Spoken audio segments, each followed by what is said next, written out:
Hello everyone, welcome back to my next to final video for Christmas in July. I appreciate you if you have been sticking with me and seen all the videos beforehand. I really appreciate that. If you have missed any, I encourage you to go back and check them out. You will see some repeat products throughout some of the series, but for the most part, I was trying to give a decent variety. So in today's video, we are doing another very quick and easy card to mass produce. And it kind of bashes some of the things in your stash that maybe you have a tendency to hoard or don't go to as often.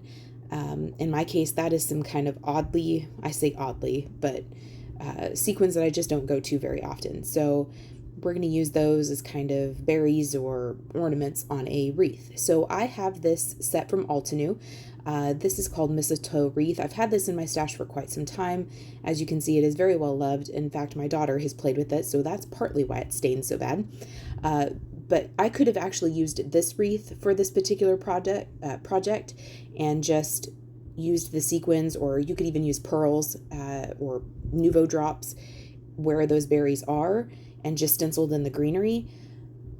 Because it does have a coordinating die, or at least I have the coordinating die and stencils for it. But I really wanted to use this wreath set from Trey Ink. This is called Into the Blooms. So it is not actually a Christmas product, but I'm going to use it as one. So this is another way to kind of stretch what is in your stash and get more use out of products that you already have, and using it for different seasons or breaking things down and using just specific elements is a great way to accomplish that. So I took the banner from that Altenew Mistletoe Wreath set, and I just picked a greeting and I'm stamping it into the spot here. This banner, is not symmetrical, so I do have to figure out which side goes where, but that's not a big deal.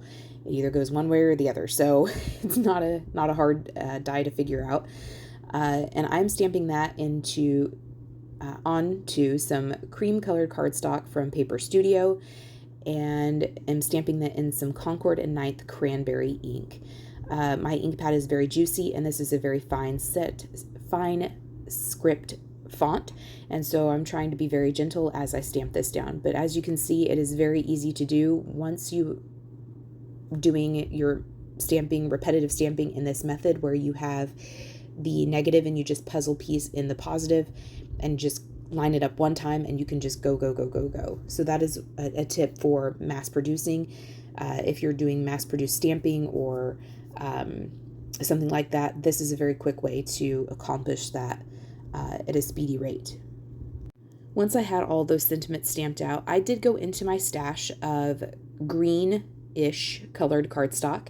I get all of my colored cardstock from Cardstock Warehouse, and I will list the colors that I used below if I know what they are. Some of them didn't come with labels on them, so I'm not sure what they are, but I will list all of the colors that I do know of down below. And I have just a piece of cream colored cardstock, again from Paper Studio, that I have trimmed down to 5 1/4 by 4, and I am just putting little dots of glue on the back of this wreath in just various spots. If you wanted to pick up the speed of this project, you could actually die cut this out after it's been adhered to some double-sided tape and essentially make it a sticker. That would be one way to really speed that up. So I just went through and adhered all of those wreaths down flat using little dots of glue and using my magnets to hold them in place so that they really adhered well. Then I am taking some Dollar Tree foam squares and cutting those down the middle long ways. So hot dog style, for those of us that remember the days of referring to things hot dog and hamburger. Just cutting them down lengthwise and applying them to the back of these banners. There is a stamp that will put like an outline on these banners. I didn't use that in today's video, although you absolutely could. That would give you some more interest to your banners, but I just opted not to, really honestly, because I didn't even think about it until just now. So, there's that. I'm going to remove the magnets and I'm going to go ahead and start applying my sequins. Now, here's the thing. I'm using sequins, and I'm using sequins that I don't use very often. I have discovered that I like the basics and neutrals. I like black, gold, silvers, whites, iridescence, that kind of thing. So the reds, the purples, the greens, the kind of burnt orange colors, I don't use those very often. And so this was a great way for me to kind of use something in my stash that is relatively inexpensive and kind of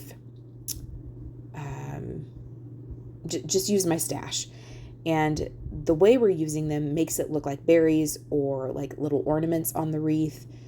And I thought that was a good way to give some sparkle and shine, dimension, interest, you name it, to these with very, very minimal effort and cost. Because sequins can be pretty inexpensive. You get a buttload of them in a very small package. And so they're a great way to use something that's relatively inexpensive, especially if you are going to be mass producing these. So how you see me laying them out here is the first time and the only time that I lay them out this way. I found it was much easier and much quicker to just apply little dots of glue and then pick the sequins up from my desk and apply them that way instead of placing them all down first, then picking them up with my jewel picker, applying a dot of glue, putting the jewel back in place. It was much faster to just dump them out on my desk, apply little dots of glue, and then pick them up and put them onto the little dots of glue. That was a much quicker way to accomplish what I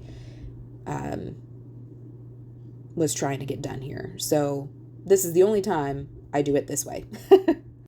Once I had applied all of my sequins, I am removing the release paper on the back of our sentiment banner here, and I'm going to place them toward the bottom of the card. I could have placed them in the middle, that would have looked nice, and I did think about that, but I had kind of an empty space toward the bottom, and I really wanted to fill that up. So I placed all of my sentiments down toward the bottom, although they did look nice in the middle of the card as well. And maybe this is one of those cards where you want to put two sentiments, one that goes in the middle and then one that goes down toward the bottom. But for speed and time sake, I just stuck with the one. And then I'm gluing these down flat to a white card base that is made out of HAMMERMILL cardstock. So when this is folded, it is 4 1/4 by 5 1/2, and used my magnets to hold these all down in place. And then I am pairing them with a white Paper Studio envelope, and then these cards are complete. So I appreciate you spending time with me. I hope you felt inspired. If you have missed any of the previous videos in the series, I hope that you will go back and check them out. We have one more left in the month of July, and then our Christmas card series in July is over for 2025. So this is just a quick run through of all of the cards I did and the colors that I used and paired together.